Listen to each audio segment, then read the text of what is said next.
And then the blasting resumed, and immediately, only at this particular spot, the machinery began to fail.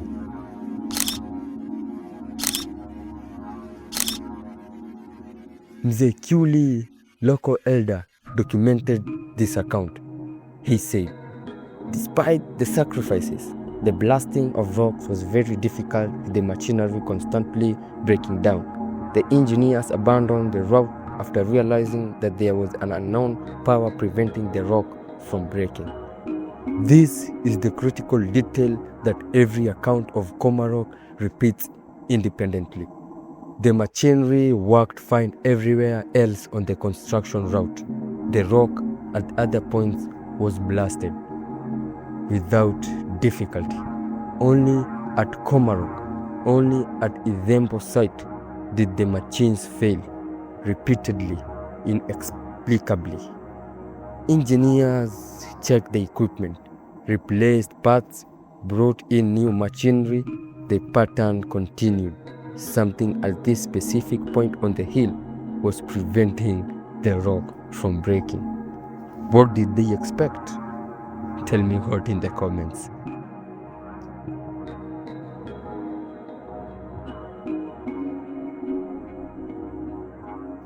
And then came the night that ended the project. An Israeli contractor, the site supervisor who had been living in a tent at the top of the hill to oversee operations, woke up in the early hours of the morning to the sound of a child crying. In the darkness, he heard a child's voice say, "Mom, we will soon have to leave this place. They are destroying our home." And then the mother responded, "No, my son, we will continue staying here." This happened 3 nights in a row.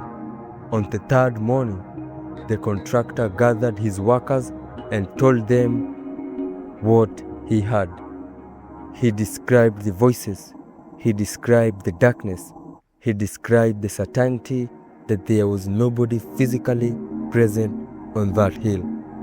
That what he heard is not human. The workers put down their tools and walked off the site. They did not come back. This sounds funny. Molem Construction Company abandoned the route entirely. The highway was realigned. The road was rerouted around Koma Rock, and they abandoned Maramwe. The half-completed original route is still there. Right now, you can see it from the hilltop. 50 years of grass and scrubbing growing over it, but the outline is still clear, still meanders toward the city, still stops exactly where the engineers stopped.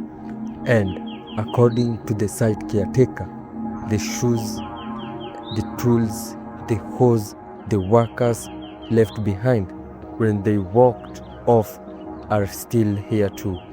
Not displayed, not curated, just left where they were dropped 50 years ago.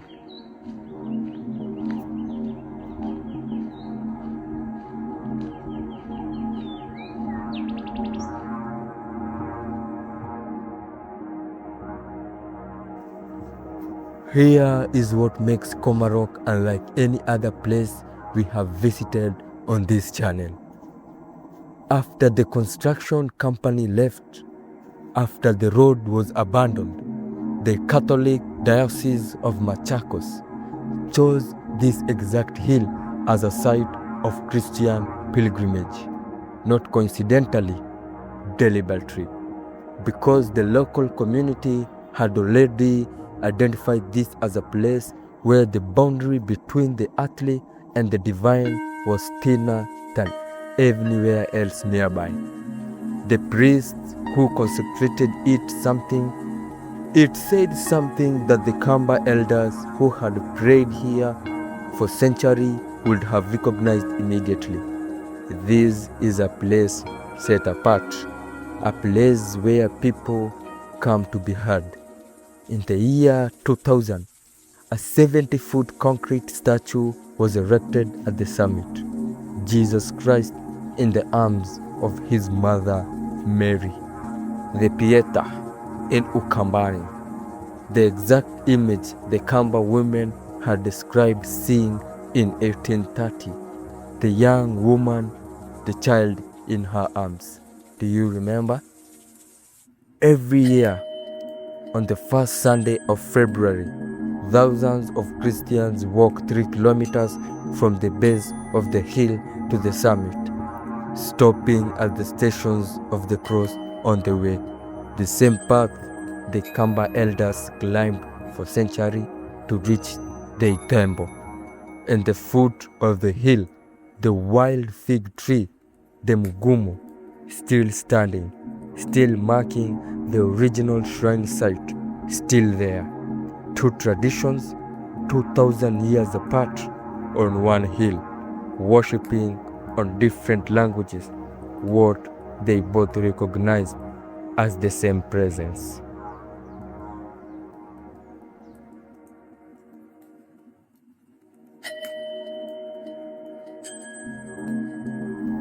I want to come back to that road because it is the most important physical piece of evidence in this episode. A highway is not diverted because of visions and voices. Engineers are not sent away from a site by a folklore. A company the size of Molem Construction Limited, one of Britain's largest construction firms, with a government contract and a deadline, does not walk off a job because 2 goats and a bag of sugar did not satisfy a shrine, unless something happened that they could not explain and could not continue working in the presence of. What we know for certain, the road exists, the abandoned Maram route exists, the diversion exists.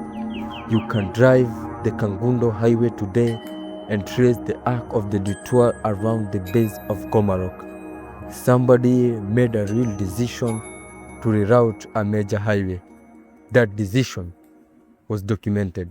That decision was real. What we cannot prove, whether the machinery breaking down was genuinely inexplicable or whether the explanation simply was not recorded with enough precision.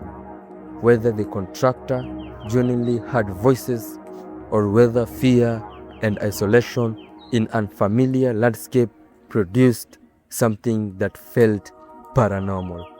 What we know, the Kamba have always believed this hill was listening. It has always been. And when you come to destroy it, it responds. The abandoned road does not prove the supernatural, but it proves that something stopped the construction, and the question of what that something was has never been answered. Kenya has a 70-foot statue of Mary and Jesus on a hill in Ukambani, built on the exact spot where Kamba women saw a vision of a white woman holding a child in 1830, where Kamba's elders prayed for rain and protection for centuries before any missionary arrived. The highway bends around it because a British construction company could not explain what happened when they tried to go through it. This is what this channel is about. Not just the ghost stories and the strange creatures, the places where Kenya's landscape itself speaks, where the land has a memory, where the visible and invisible have been in conversation for so long that even the road have to go around the argument. Koma Rock is 50 kilometers from Nairobi. You can visit it this weekend. You can climb to the top. You can see the abandoned road with your own eyes. You can sit near the mugumo tree that marked the original Itembo. You can stand next to the hose the workers left behind. And you can ask yourself the same question. the Israeli contractor asked in the dark 50 years ago, what exactly is living here?